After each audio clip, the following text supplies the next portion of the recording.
It's a lot of fun to come out and play soldier, and a lot of us are sort of like kids that never did grow up. We come out and play Army, and that's true.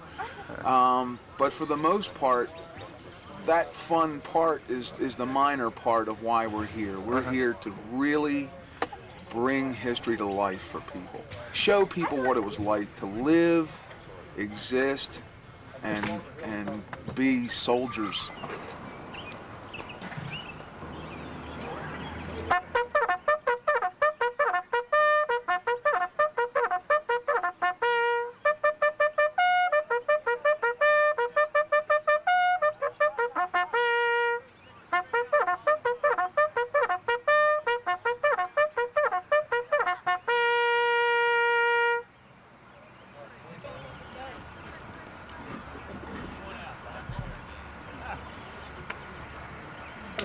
Are you using there, sir? There. But I'm sure at some point during the course of the war, some sucker got his stuff together and had some French toast. But the fact that he'd have syrup and butter along with it too would be a little off. Unless they're in a static camp and they got it from the Sutler. Yeah, winter quarters you'd probably be able to. And this campaign, this camp would have been here for 3 months.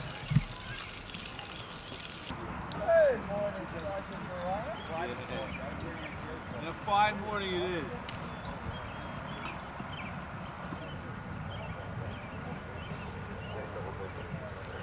Mr. Baccassini, are we... How many more there are you? Are we inconveniencing you, sir?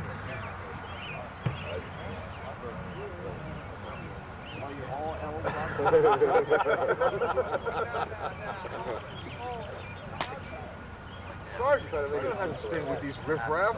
Step out, step out. Sergeant, you don't have to step on. Close down. We sleep in 2-man shelter tents. What you see here is 2 shelter halves buttoned together. It would typically be carried by 2 infantrymen in their knapsacks. And when they camped in the evening, they button the shelter halves together and sleep that way. If they could get hay or straw or pine needles or whatever, they pad the floor of the tent. They'd spread their poncho over the hay and then the blanket over that. And you'd be fairly dry and comfortable, provided it's not too cold or wet. The poles, if they could, they'd cut them in the woods. If they couldn't, what they do is put bayonets on their rifles, stick the rifles in the ground and use those as tent poles. I expect victory. We haven't really been able to gain any kind of decisive advantage over the rebels in recent weeks, and I expect probably today we'll gain a decisive victory. And I'm willing to lay down my life for it. That's why I'm here. Dr. Isaac Cooper, I'm an assistant surgeon with the Army Field Hospital. What's your problem, sir? It's a bad cough this morning, though. Breathe. Not hurt? How long have you had this cough, sir? 2 days now? Have you been having proper enough blankets on your bed? On your bedding? Yes, sir. Let's do it. Give me, cough elixir. Please? Okay. We'll get you some cough elixir, son. I want you to take it. Let's look at this cough elixir. What? No. Now that cough persists. I want you to come back again. Persist cough. Yes, all right? sir. All right. Thank you, sir.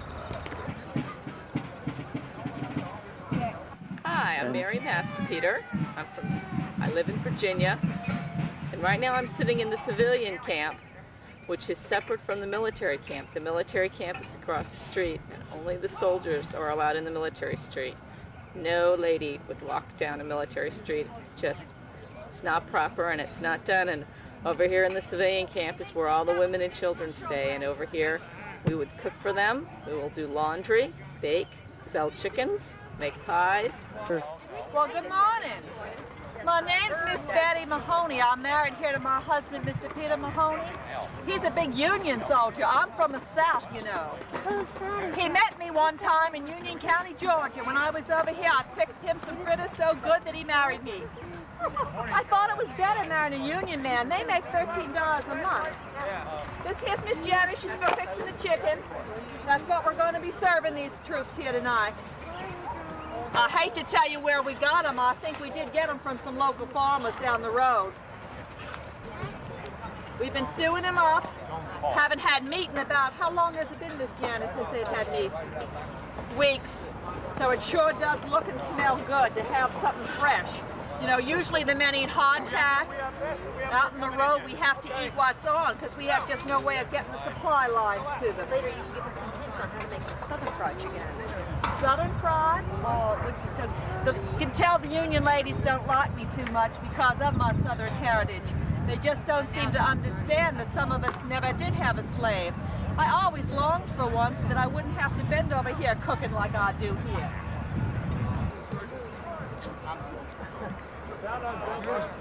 Front.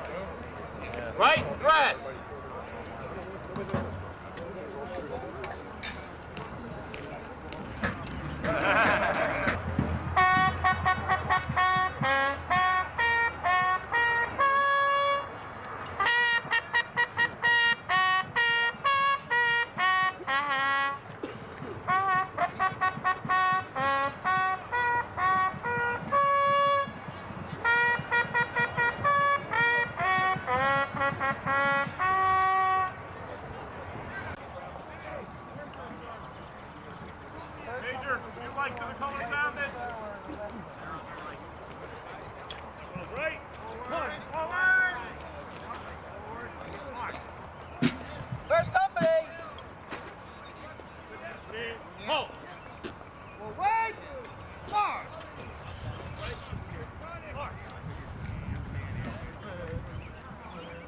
Files left, Five march! left.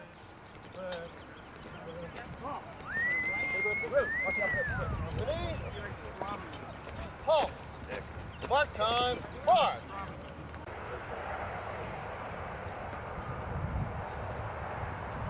Front. Arm.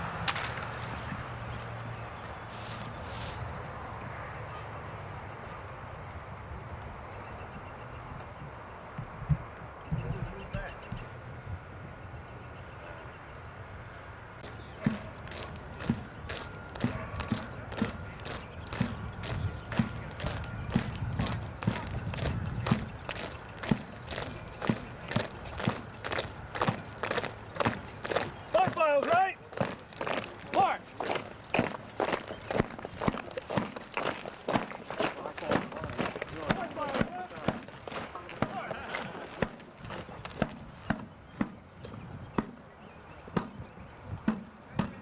Ready! Now when I say aim, I want you to take a breath and hold it until I say fire.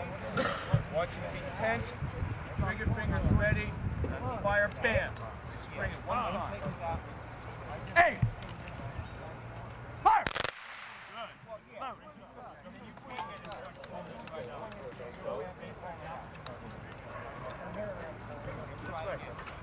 Stack. Whoa, whoa, whoa! Now, quick, quick. Fire! Nice volley, lad! Good volley. Cover. We come up. Nice volley, lad. My name is Colonel David Shackelford, and I'm the Federal Commander of the 3 Battalion Brigade. As far as the battle that we anticipate will occur this afternoon when we meet with the Confederates, is I expect to drive them from the field. I've got some fine regiments. Probably the finest unit in the organization is the 104th Pennsylvania. They'll lead the assault on the Confederates. We're going to drive the Confederates all the way back to the steeples of Richmond, and then we'll capture Richmond and hang Jeff Davis from the Sour Apple Tree.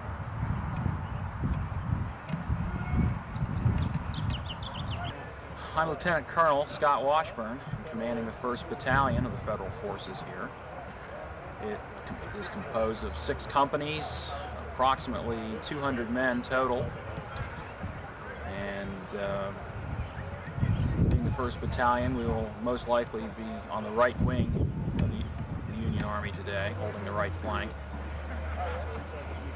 We understand there's going to be an action later today. Orders have come down from headquarters that we're to be prepared to move against the enemy. Our men are very excited. Most of them have spent the past winter preparing and drilling, readying themselves for this moment.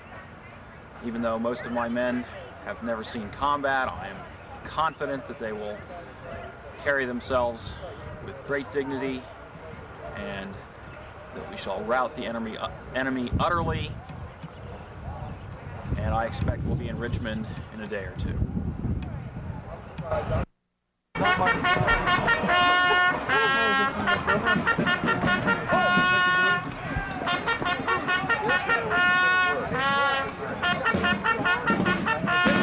Time key, sir.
The battles portrayed at the Neshaminy reenactment were part of the Peninsula Campaign of 1862.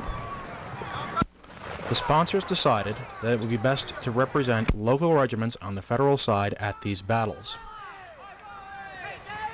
Based on the number of reenactors present and the size of the field, the presentation focuses on the role played by 2 or 3 specific regiments on each side, offering a view of the action on a particular part of the battlefield.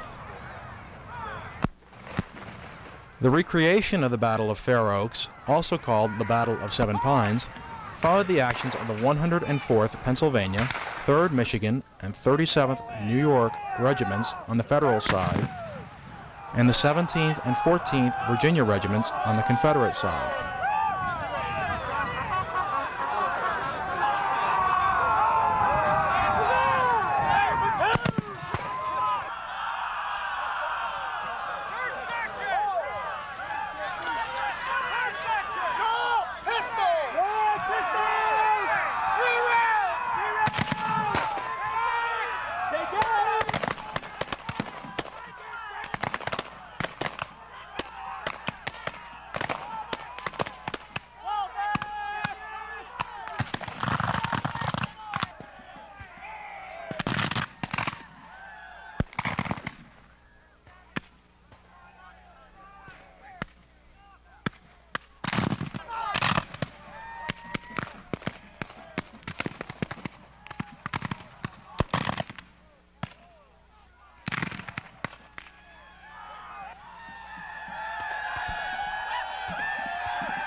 The 104th Pennsylvania was recruited in Bucks County.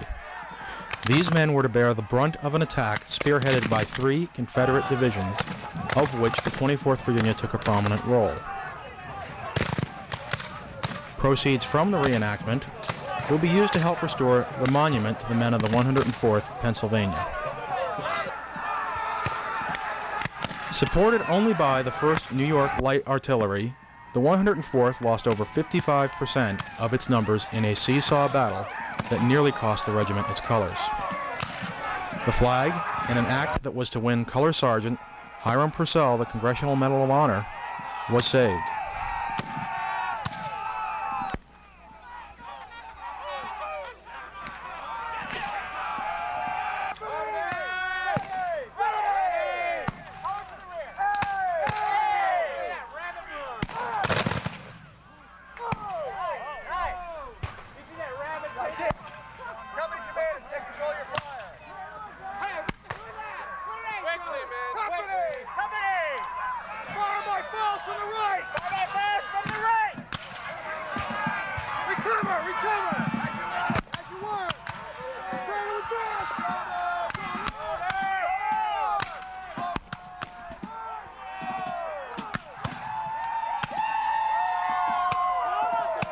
The regiment was driven back to a line containing the rest of Casey's division.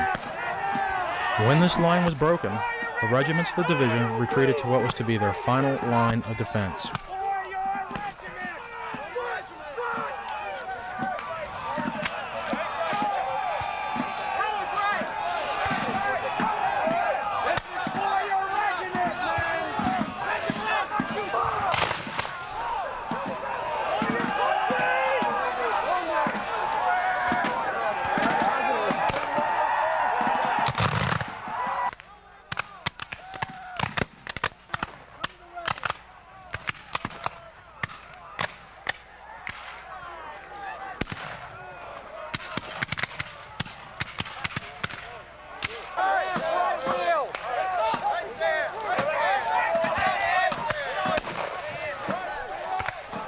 The Confederate forces drove the Federals for almost 2 miles at great cost to themselves.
Take cover. Take cover.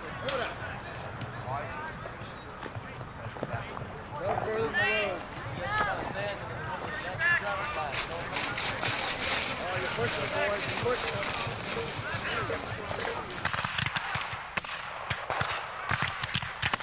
The 17th Virginia, in a second assault wave, was decimated by fire from the front and the right flank.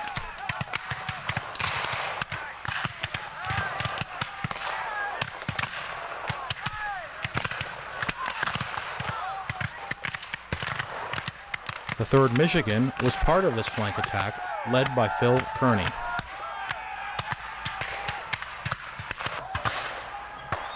Coming under flank attack themselves, the men of the 3rd Michigan were rallied to a counter-assault by their Vivandière Bridger divers. 2, pause. 3, 3, 3. That's air! Fire! Hold! Hold! Take aim! Hold! And the front. Right foot up, right foot, right foot. Get that aim! Fire! Ultimately, however, the 3rd Michigan had to join the retreat to the final defensive position.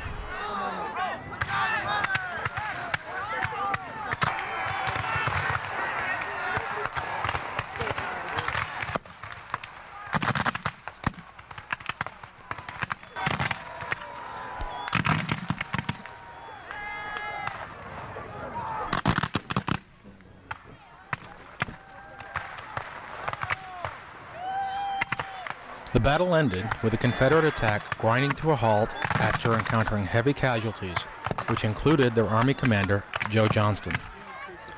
This led to the appointment of Robert E. Lee as commander of the Army of Northern Virginia for the duration of the war.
Pull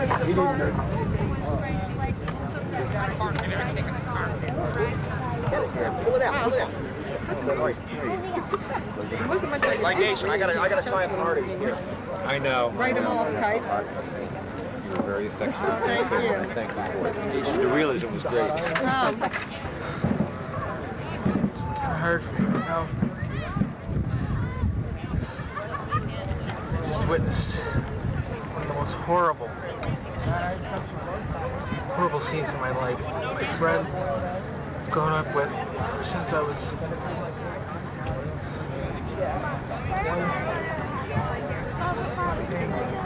we were in line. The Rebs were everywhere, surrounding us. He called my name. Couldn't do anything. I tried to reach for him. He was gone. Thank you. I'm sorry.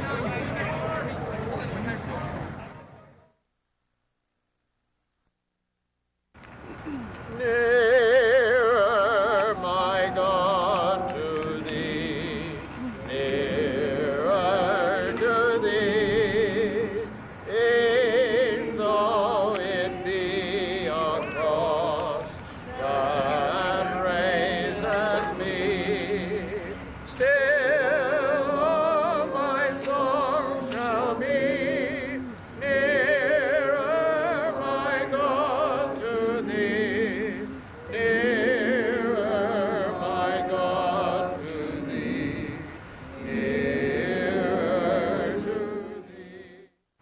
What grace sets on my heart to feel, and grace my fears relieve. How precious did that grace appear the hour I first believed.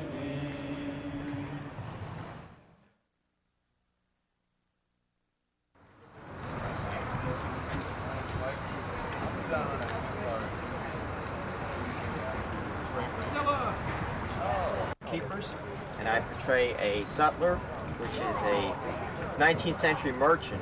And first start with the term sutler, and that comes from the ancient Greek word, which is to suttle, or to sell. And when Augustus Caesar got together the legions, it was the first time that the ancient world saw that many people together with one common goal. So the government could provide for them uniforms and swords, but not all the accoutrements and the things that they needed. So profiteers set up and followed the troops, and they were called sutlers. They would sell them the olive oil and the wine and the different things that they would need. And now we jump up to the 1850s, and as the Americans over here were fighting over the issue of slavery and starting the Civil War, the Victorian English that had money traveled and discovered the ancient ruins of Pompeii and all the ancient societies. And they came upon the word sutler, which of course was related to the other military experience that we talked about earlier. So what they did was they turned around and they applied the word sutler to the Civil War profiteers, to the barbarian Americans that not only killed their brothers but also could make money off of it. That's why you don't see the term sutler today, because it does not apply, as people do not follow troops, as we don't have the great military maneuverings that we had. What I represent here is a sutler. My tent is set up as a period tent based on a tintype in the Smithsonian. Sutlers would go and they would set up these sutler rows, which are the forerunners of today's malls. Because at that particular period during the Civil War, you would go into the village and buy your bread and your horseshoes, or whatever you needed. But with all the men out on the troops, out in the field rather, they came and they brought these specialized merchandise to the populace that could supply them. So actually you see the beginning of people rethinking the idea of retail sales. Also, one of the things that's really interesting is the credit cards that everybody uses today actually has their origins in the Civil War merchants as well. If you were a Union troop, your sutlers were registered with the federal government. You could charge up to 1/3 of your monthly salary to a sutler.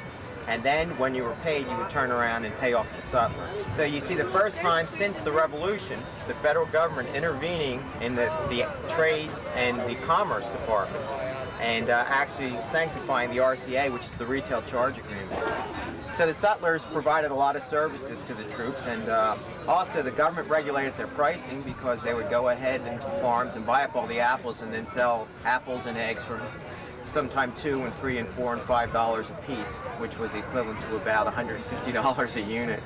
So they had to regulate it. There are incidents where sutlers were shot for price gouging. Also, sutlers' roads were the DMZs, the demilitarized zones. Whoever won the battle in some cases got to shop first.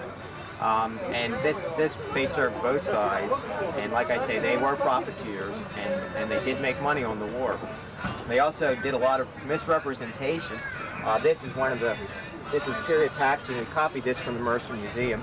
And this is just pure honey, but it was sold as a cure-all. The idea if someone was shot, most of the wounds during the war were fatal. But you'd come rushing up here for medication. Because 83% of the population was illiterate, they would see all this lettering on here and they would think, wow, this has really got to be good medicine. And if you gave it to your friend and he died and you came back to the sutler and said it didn't work, they said, well, you didn't give him enough. And they would try to sell you more. So this is really the beginning of deception of advertising as well. All the cans, the reason that the canned goods are here, in 1850, the first canned goods were done in New England, and there was green corn. And these tins here represent, except for the updates of the graphics, all these companies and products existed at the period. This is interesting. These are tea biscuits from Scotland, and the Scots would come to fight, but they wouldn't eat our hardtack. So this particular bakery actually shipped over cases and cases of these cookies to be consumed by the Scot troops.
Hey, Frank, count 2. 1, 2. 1, 2. 1, 2. 1, 2. 1, 2. 1, 2. 3. Shoulder. Arm. Left. Face.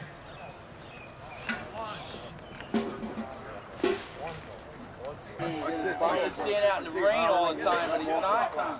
Yeah. I'll die by the time I get this out of here. I'm better off getting shot by a Yankee than getting You would really want to be shot? Well, Private, I think we might be able to arrange that for you. Here we go. Here we go. This You treated a friend of mine last week, and I haven't seen him since. disregard the label on there, even though it does say. Do I have to drink that? Now, hey, look at me like your mom now. When she says drink it all, you drink it all. My mom shaves. That's just a I feel sorry for the mom. Besides. What do they do for the quick stuff? Now, I never want to see you again. You're Unless a butcher. You got a bad wound. Trying to poison me. Wow.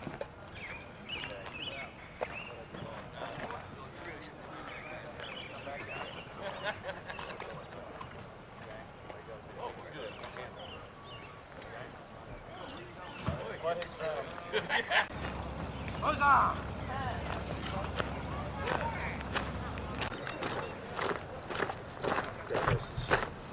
Now!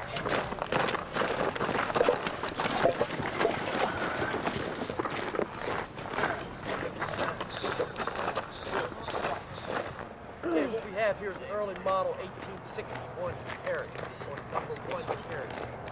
I'm going to roughly run you guys through the drills of the patent manual. We start off on the command load and the type of ammunition we're going to load. And this is going to be shell at 1,200 yards. Load shell 1,200 yards. My number 5 man, if you see in the back, will come through the limit, set the charge that I adjusted. We'll bring it up to the gunner, which is my position, which I'm going to check to make sure that the charge is on serve. Proceed. He will be taking it up to my number 2 man, which is going to place the charge, as my number 1 rams it home.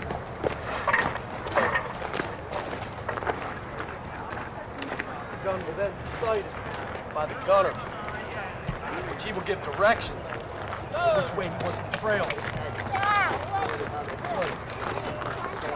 Ready. Command ready, number 3 and 4. We'll walk in and service the vent.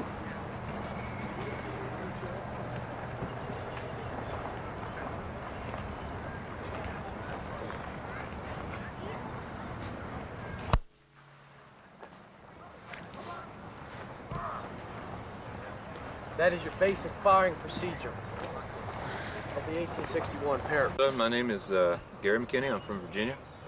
Our company is from the northern part of western Virginia, and it's formed all the way down through the Falkland counties. We fight as Ashby's Rangers, which was formed before the war, immediately following the raid of John Brown and Harper's Ferry. We were a citizens organization, and we were not fully militarily equipped until after the beginning of the war. My jacket, it meets the Richmond trim regulations, which was yellow broadcloth as far as facings and collar. The facings on the front of my jacket basically turn over, and they're gray underneath, so that whenever I'm out in the field and it is buttoned, it is closed. The equipment that I'm carrying, my saber belt is standard. The Virginia State buckle that I wear and all my buttons are Virginia States. The saber I carry is a Nashville plow, which was produced in Nashville, Tennessee. And I was basically transferred across the Virginia States to join the company in 7th Virginia Cavalry. As my family was from the western part of Indiana. My parents and I did not agree on the statements of the war, and it was either I leave them or I could have been shot on the spot. Yeah. My name is Emma McLean. My town was overrun when the Union Army was on the way to Richmond. I had to escape. Only thing I escaped with was my mother's trunk. And I have one of her dresses and her jewels, of course. Those are always important. As to my clothing, one of the ladies was kind enough to give me a bolt of cloth, so I made this dress. And it's the first new thing I've had in over 6 months. However, it's warm and serviceable, and it's clothing, which is something that we all need very much.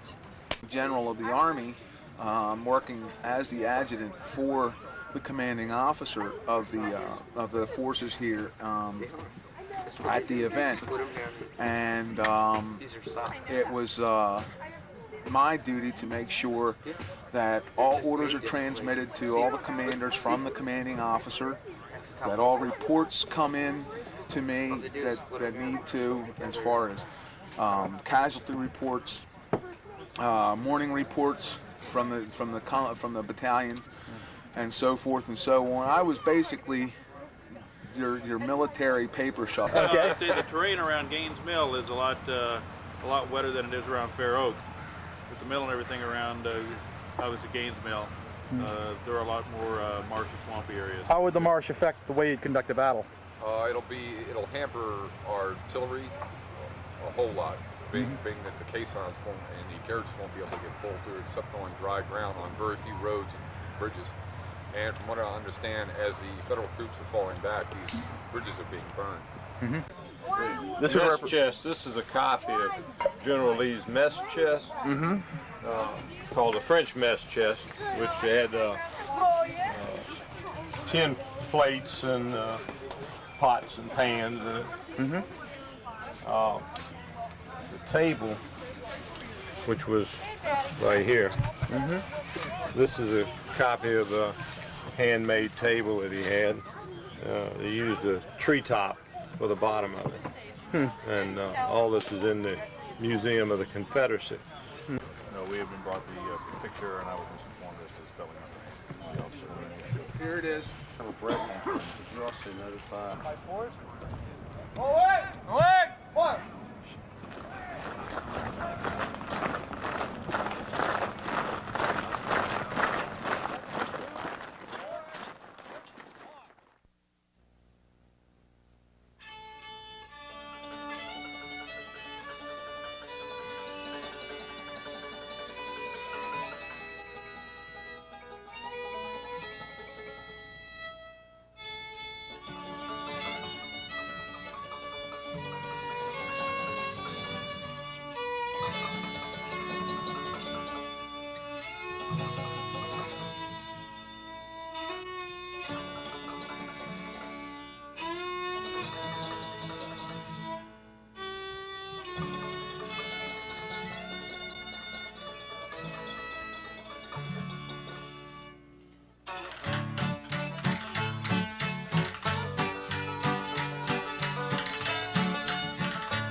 I wish I was in the land of cotton, old time Sarah, not forgotten. Look away, Dixieland. In Dixieland where I was born early on one frosty morning. Look away, Dixieland. Then I wish I was in Dixie, hooray, hooray. In Dixie's land I'll take my stand to live and die in Dixie. Away, away, away down south of Dixie. Away, away, away down south of Dixie.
The 3rd Pennsylvania Reserves, recruited in Bucks and Philadelphia counties, were among the Federal regiments represented at the Battle of Gaines' Mill.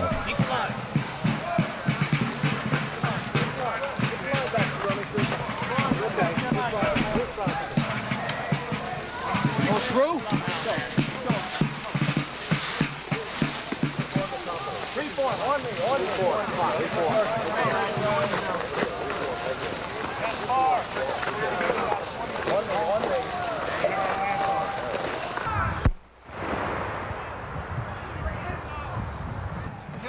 Ready. Canister.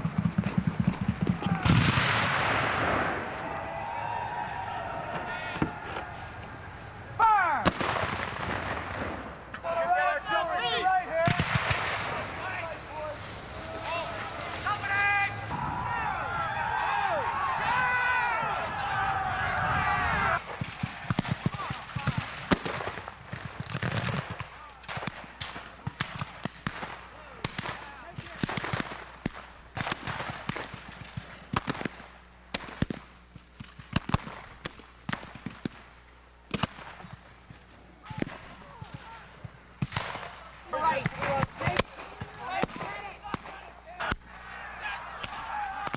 This reenactment began with an engagement that depicted the heavy skirmishing at King's Schoolhouse the day before.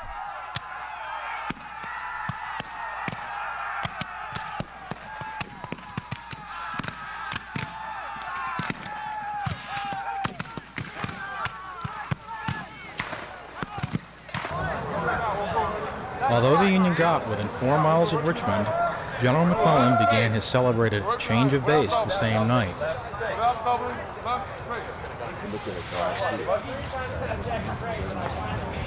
For the event's purposes, the action from the day before is immediately followed by the Battle of Gaines' Mill.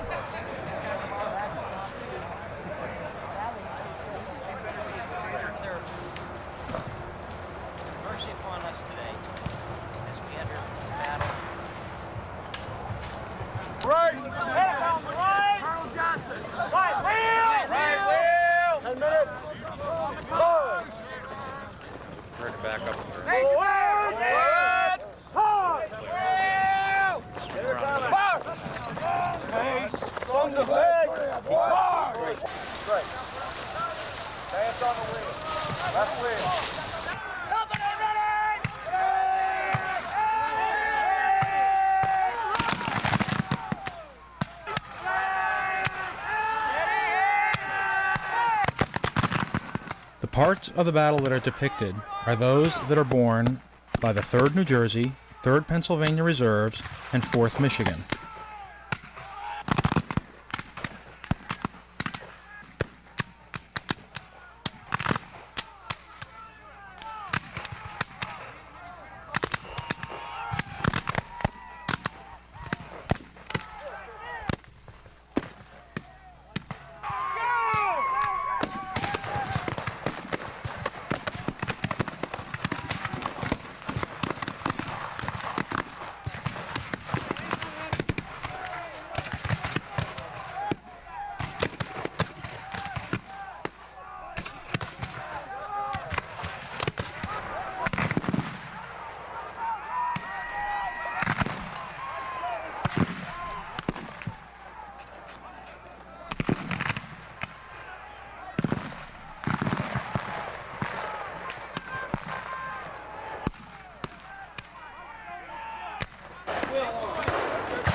The Jersey men and Pennsylvanians were both sent to relieve the 4th Michigan in the woods in front of the Federal line.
For over 4 hours, these regiments were leapfrogged in and out of the forward lines, attacked repeatedly by units such as the Louisiana Tigers and the 5th Alabama.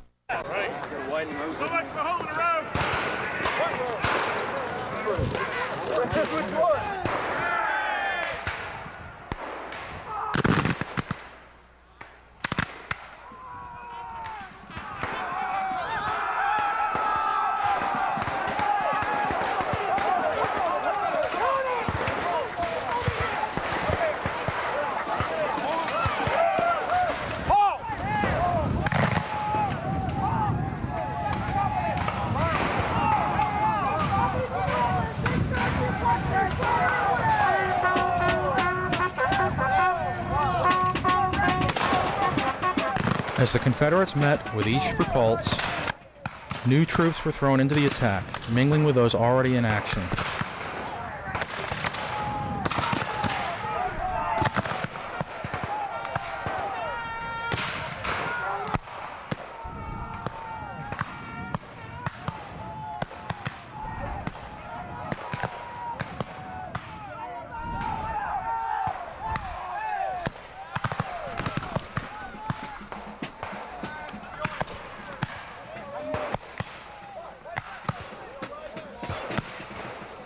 By the time the Federal lines broke, all was chaos among defenders and attackers alike.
The Confederates captured whole companies of the Federal regiments as they tried to withdraw.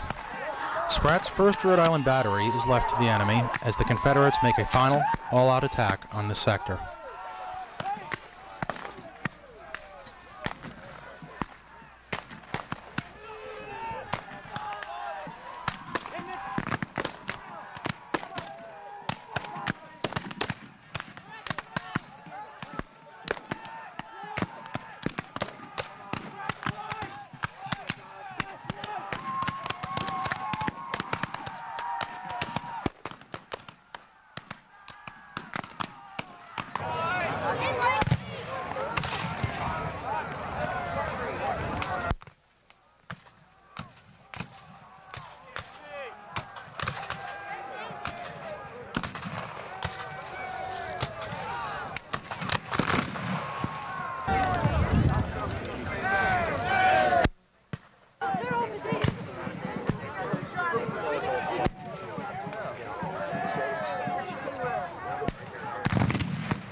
Sergeant!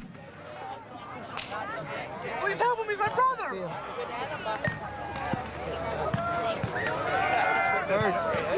I know the scenario. He just threw something in my stomach saying, hey, Rev. No! Start my doctor! Our doctors are just shot. Our doctors. I'm as good as dead now. No! No!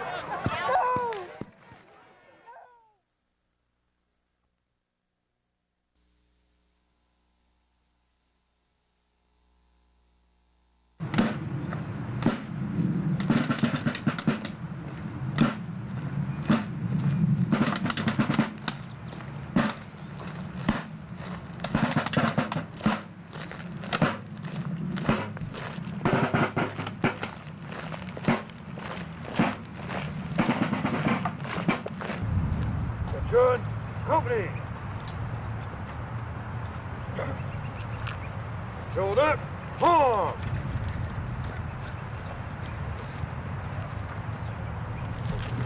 Freeze it, arm.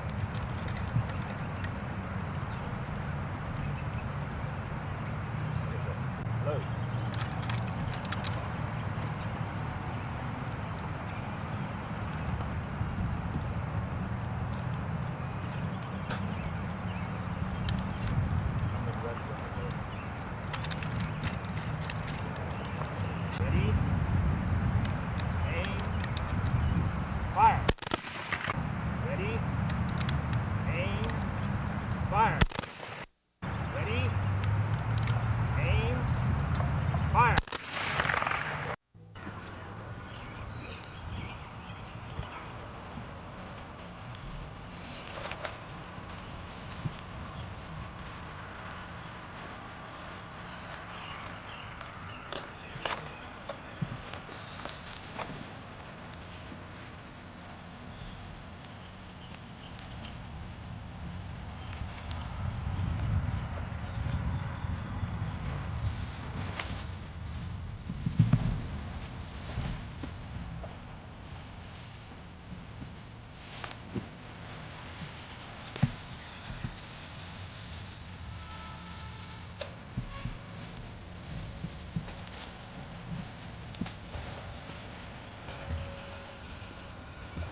song of home and friends we love so dear. Many are the hearts that are weary tonight, wishing for the war to cease. Many are the hearts that are looking for the right to see the dawn of peace. Tenting tonight, tenting tonight, tenting on the old campground.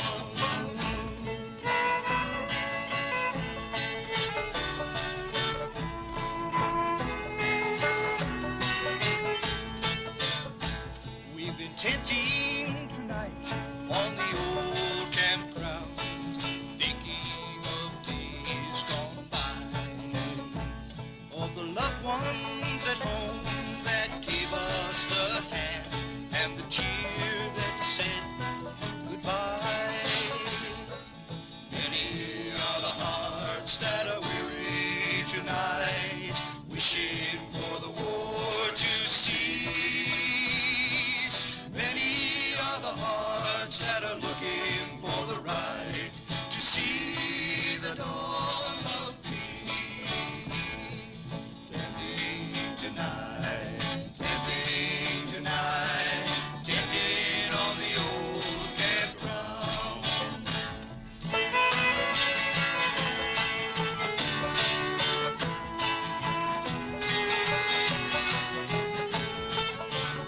We've been fighting tonight on the old campground, and many are lying here. Some are dead and some are dying, and many are in tears. Many are the hearts that are weary tonight, wishing for the war to cease. Many are the hearts that are looking for the right to see the dawn of peace. Tenting tonight, tenting tonight, tenting on the old campground.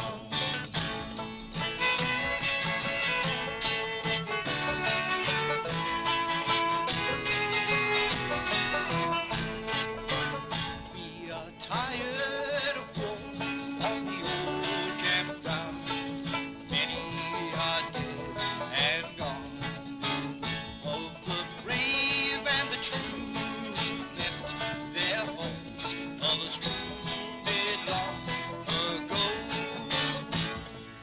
Many are the hearts that are weary tonight, wishing for the war